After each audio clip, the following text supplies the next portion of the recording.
জিনিসের দিকে তাকালেই সওয়াব। কয় জিনিস? জোরে বলেন। 1 নাম্বার আন-নাযার ইলাল মুসহাফ, কোরআনের দিকে তাকালেই সওয়াব, পড়া লাগবে না, পড়লে তো সওয়াব আছে, তাকানো মাত্রই। 2 নাম্বার আন-নাযার ইলা ওয়াজহিল ওয়ালিদাইন, মা বাবার চেহারা,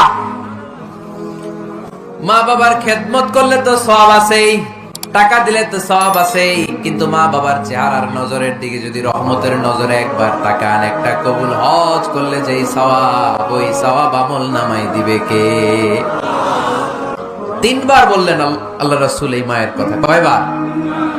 আল্লাহ হাবিব বললেন মা মা মা, তারপরে মা কয়বার?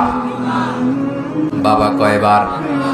তার মানে ইসলাম মাকে দিয়েছে স্বর্ণ পদক, ইসলাম মাকে দিয়েছে রৌপ্য পদক, ইসলাম মাকে দিয়েছে ব্রোঞ্জ পদক, বাবাকে দিয়েছে সান্ত্বনা পুরস্কার। ঠিক কিনা? 3 বার যদি মা হয়, 1 বার যদি বাবা হয়, তাহলে স্বর্ণ পদক কে? রৌপ্য পদক, ব্রোঞ্জ পদক, সান্ত্বনা পুরস্কার। সুবহানাল্লাহ কইতে বললেন না? ওই মায়ের চেহারার দিকে যদি রহমতের নজরে একবার তাকান, কবুল হজের সওয়াব আছে না নাই?